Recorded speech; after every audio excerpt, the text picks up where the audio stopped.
If you're married now, you obviously gave your cherry a long time ago. How do you think you continue being in charge of the relationship? So I don't have a rubber band, so I'll use this paper.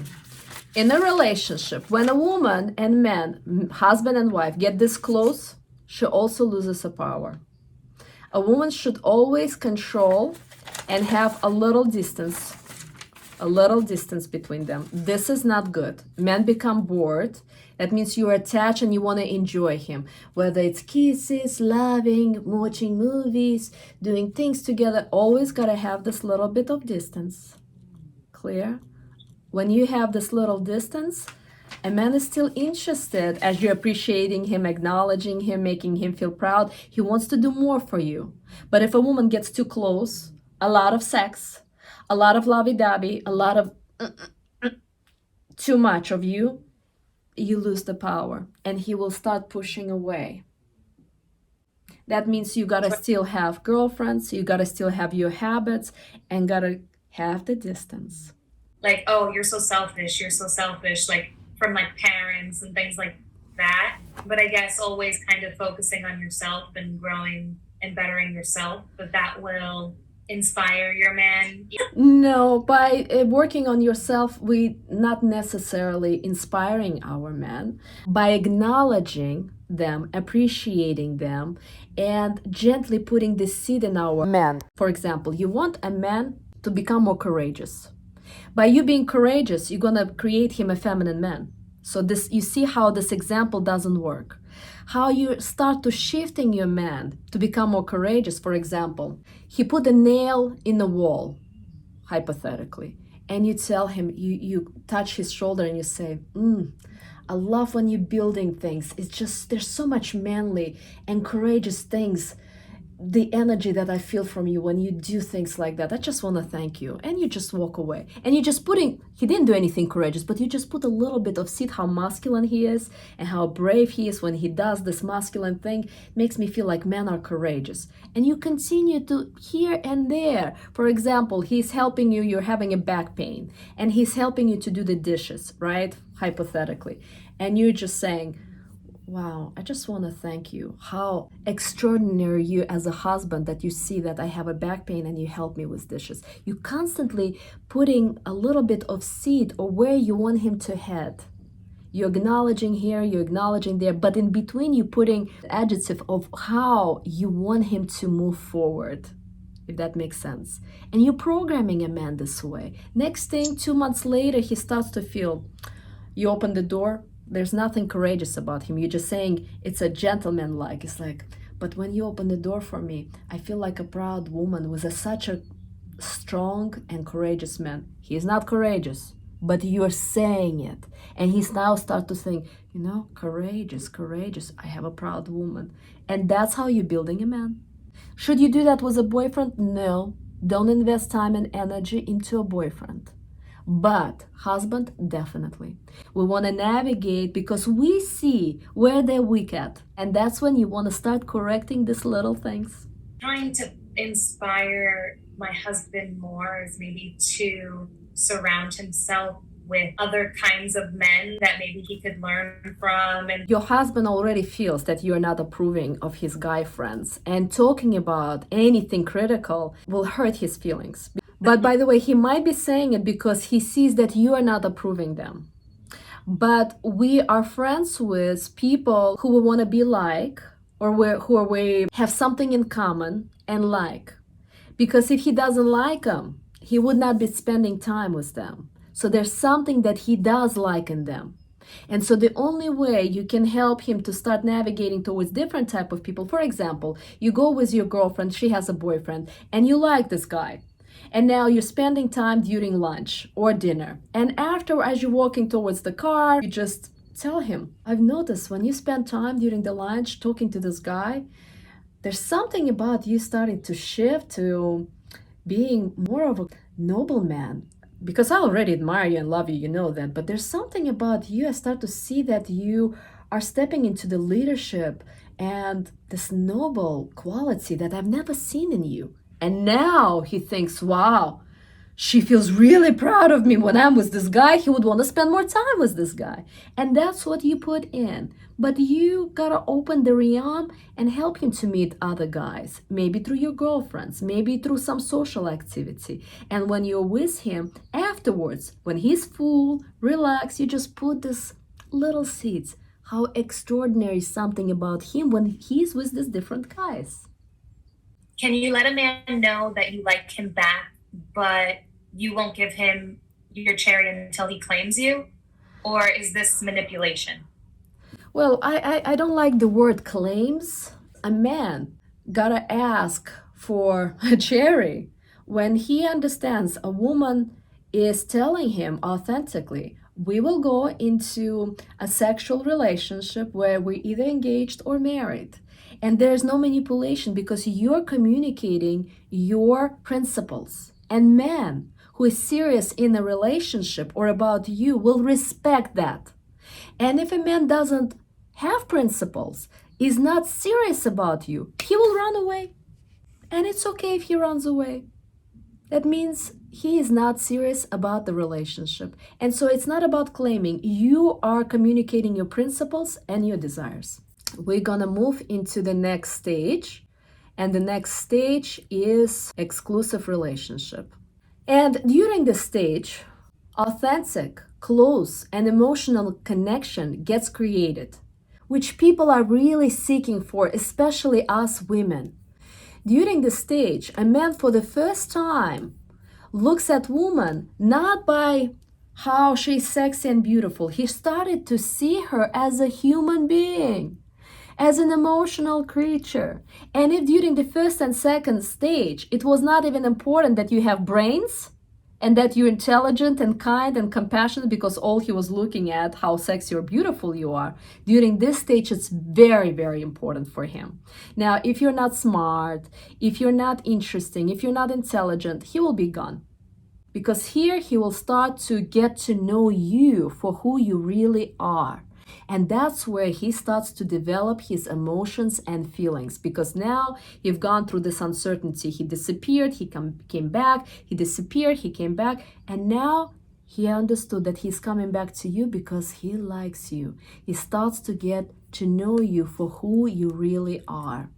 And again, if you had a sex during first or second stage, man will not get to the third stage of developing his deep and real emotions and feelings towards you. It's all gonna be very on surface. And if somebody gonna show up sexier and prettier, he will change you for someone else because he hadn't chance to develop his emotions and feelings for you. So now, question for you. What mistakes do people make during this stage? Both men and women. Kind of like you were saying with the rubber band, like get too close. Yes, very good. But how is this closeness look like on a daily life?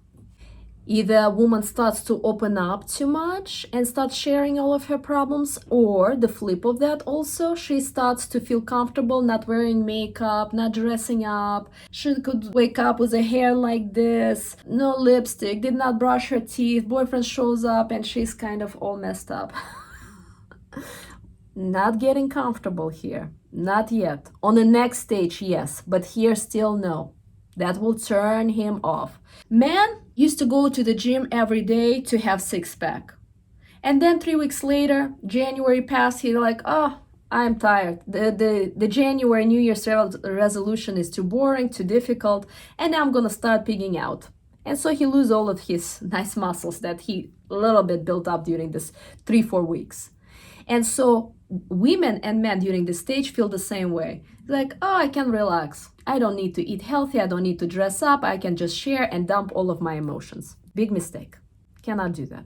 During this stage, a man gotta continue putting all of the effort to take her out, to take her again to the concerts and things. They're still dating. Imagine that you had a wedding and you have a wedding album.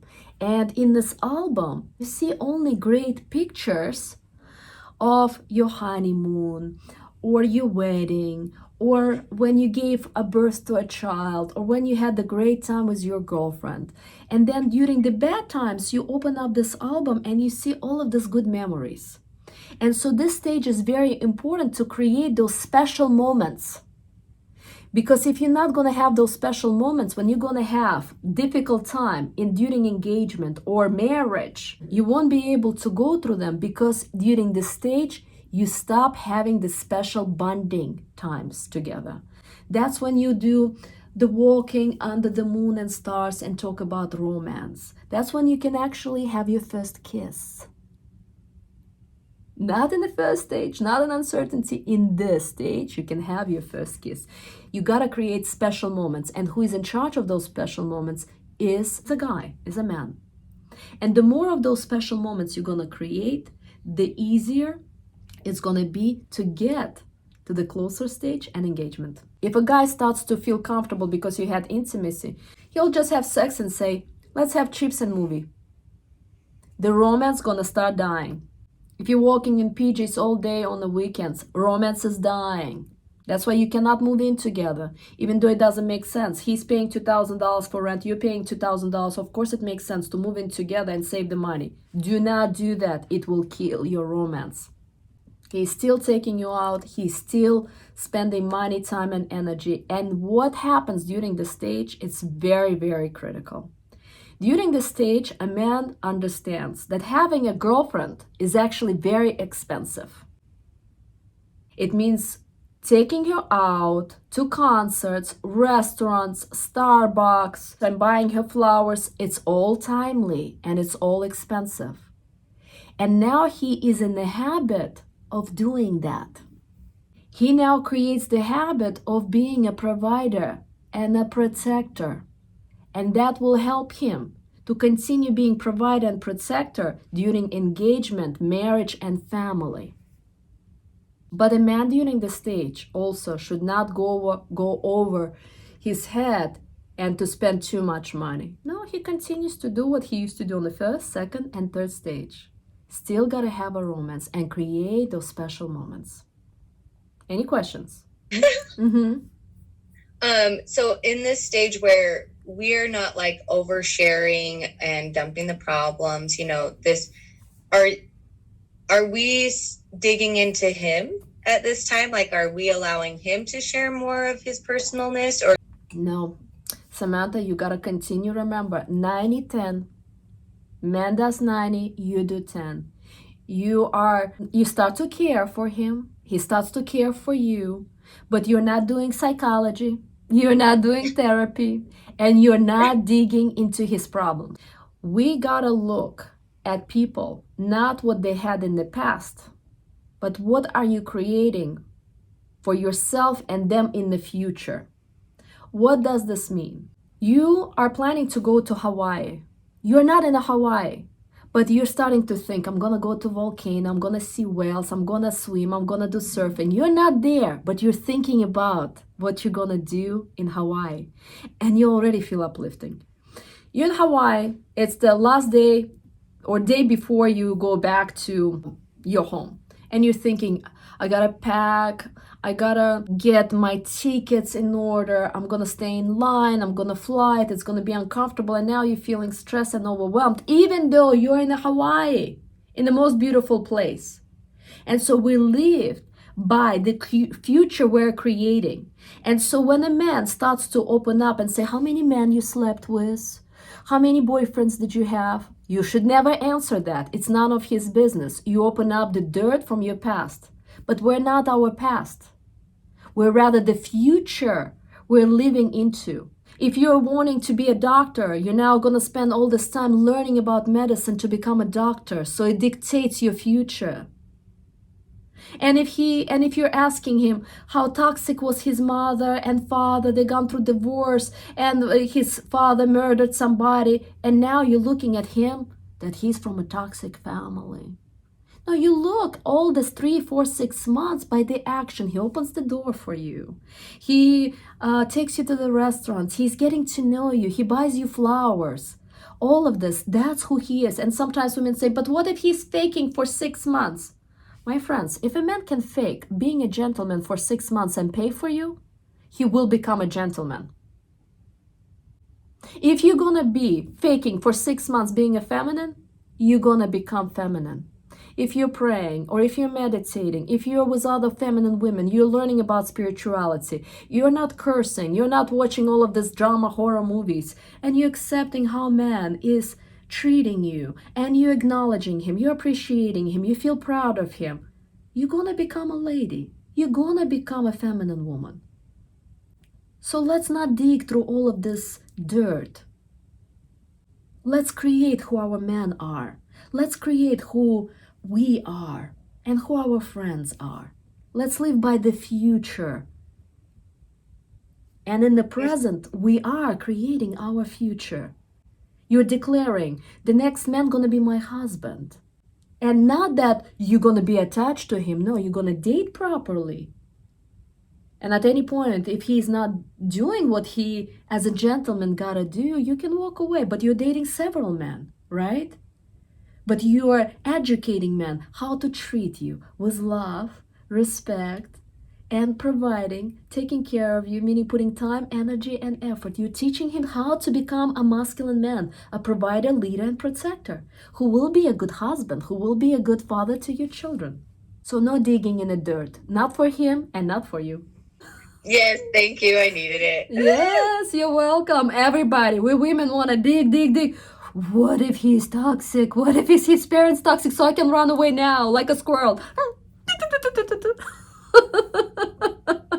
Ice Age. No, we're not doing that. During the third stage, a man understands that he needs to put more effort into relationship than he thought. But at the same time, a man should not feel overwhelmed. There has to be a balance. And how can we achieve that balance? For a woman not to ask him for too much and dumping her emotions, and for a man not overwhelmed and spending all of his savings account to please you. What do you think we need to have for that? Communication? I don't know. Okay, what else? You mentioned before that you show you care just a little bit more. During this stage, yes. But in order not to make mistakes during this stage and to achieve the balance, we gotta use our rational mind.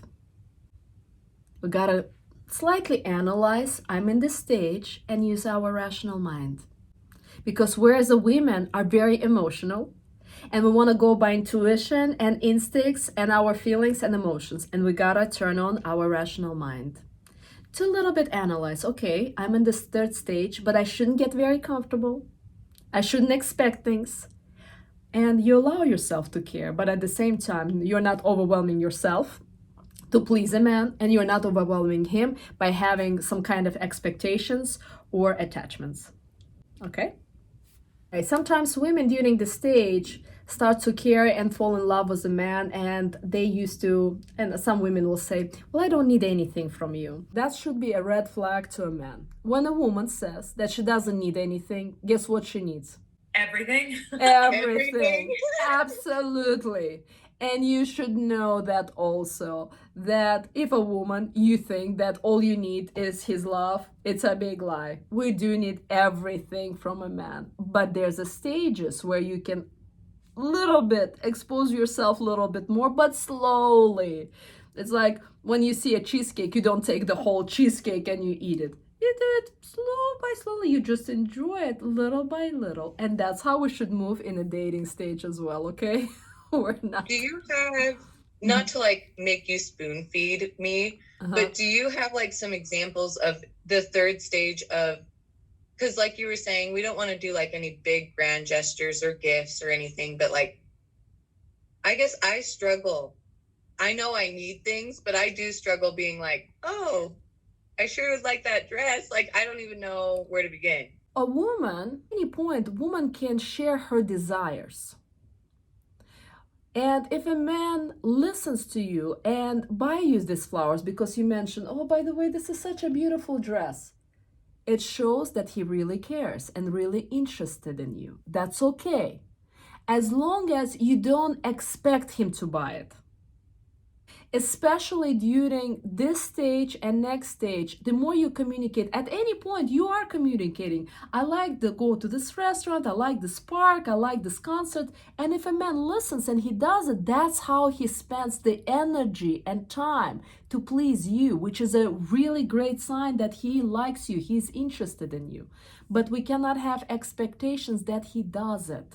But at the same time, if you see that you share with a guy that you like to go to this concert, to go to the movie, but he takes you to his movie and to the concert he likes, he's showing you that he doesn't care about you. Or if he doesn't take you anywhere, you're all in love with him, but he doesn't do anything you like. That's how, for us, it's a sign to see if he does what you desires and communicate that he's really into you and he's interested in you. But at the same time, you're not expecting it. In the first three, because like we were discussing earlier, men don't read between the lines necessarily. And so when we want something, we have to be a little more direct. And in this stage, we are not necessarily having them read between the lines, but sharing our desires and seeing if they pick up on them. We always have to be authentic about our desires, always. But at the same time, you should not have expectation. For example, you're saying, I would really like to go to Bon Jovi for my birthday. And if a guy is really into you, he appreciates that you told him that you like Bon Jovi and you want to go to Bon Jovi on your birthday. You made it easy for him. But now he takes you to a movie on your birthday, to a horror movie that you don't like, that you don't want to. He shows, I don't care about what you want and what you like. You continue to doing check mark that he listen, that he does what you want. But maybe if he cannot afford Bon Jovi, he gets his home, he rents the speakers, he gets this big TV, he gets the most expensive meal, and now you're watching Bon Jovi and having a dinner and candlelight dinner. That's pretty nice because he cannot afford Bon Jovi. Because Bon Jovi is not in Colorado, but it's in New York. And that means he needs to fly you to New York on your birthday. Make sense? But he puts the effort because he heard you like Bon Jovi. Because men cannot read between the lines. If you like Thai restaurant, don't say I like Italian. Or just say I'm hungry. Because he's not going to read between the lines that you like Thai food. And they appreciate us being transparent and honest. But you gotta, again, check a man. If he does not put effort, time, and energy and money into pleasing you, making you happy by doing what you are desiring, you gotta communicate your desires. That means he's not into you. He's just there for cherry. Bye-bye. Yeah? Again, during the stage, if you will try to fake that you're smart, that you're rich, that you are sexy, that you're a model, all of the lies not gonna fly by because you are in exclusive stage and a man can see. If you're beautiful, you're obviously beautiful. Don't try to pretend that you're a model or a sex bomb. Just be authentic. And for man, if he is trying to fake that he's rich and he's renting a Ferrari or a Lamborghini, but he really has Volkswagen, you will find out sooner or later that he's lying. So at this stage, you have to be authentic because you won't be able to fake that you're smarter or you're richer or that you're sexy or more prettier than you are. Be authentic. Don't go into being a therapist and analyzing. You just look at his action. How is he treating you? How much time, effort, and energy he's putting? And that's why when you're dating 10 guys, you can see who is doing more and who you're gravitating. Maybe first you were attracted to Brad Pitt 20 years ago, young, good looking. But then 2-3 months later, you see, no, I'm actually gravitating towards this regular Joe because he puts more time and energy to texting you, to taking you out and get to know you and pleasing you. And that's why you should not be hang up on one guy. Also, during this stage, a man has to get used to that he, again, cannot just go to a gym for 3-4 months to get a six-pack. And so he cannot just take you out to restaurants and concerts and movies for only 2-3 months until you give him a cherry or tell him you love him and he love you. That this is a habit for entire life. This is very important. That he creates a habit to understanding, telling you that you're beautiful and paying for you when he takes you out. That's a habit that is going to be there for life. If a man achieves success on this third stage of the relationship, he gets a habit of taking care of you and becoming a provider, leader, and protector. That's why the stage is very important, not to relax and say, oh, chips is okay. My husband is still buying me flowers every weekend, still takes me to a restaurant, if not every weekend, every other weekend, because I'm trying to eat much healthier and I don't trust restaurants. Otherwise, he would be taking me out to the restaurants every weekend. He opens the door all the time. He always tells me the compliments every day. It's now a habit. And by the third stage, it becomes their habit to do that. But who is educating a man is us, ladies. Like when you are in this third, like exclusive stage, do you have a recommendation of how often to be seeing each other, like in person? I would say that this is the balance. For me, what worked, it's once, at the most, twice a week. And that's where you should actually, again, connect and feel. If you're seeing Saturday and Sunday, that's too much. That means a Saturday should be no longer than an hour and a half, so you can do a Saturday, maybe an hour. But again, most of the time, women feel very comfortable and they want to spend 6 hours on Saturday, 6 hours on Sunday. That's too much. Remember the formula. The less is more. The less is the more. So not overdo it. So he can always feel a little bit hungry for you. So he looks forward to seeing you more. But definitely not every day, definitely not 3 times a week. Once a week, tops twice a week. Especially during the first stage, because the chemistry is there, once a week is more than enough. But during the third stage, you should not see anyone, and definitely he should not see the one, because if you're seeing anyone else, it's going to distract you from focusing and getting to know him, because during this third stage, exclusive stage, you are starting to get to know each other really. First 2 stages, you're still strangers to each other, and during the stage, you get to know him better. Okay?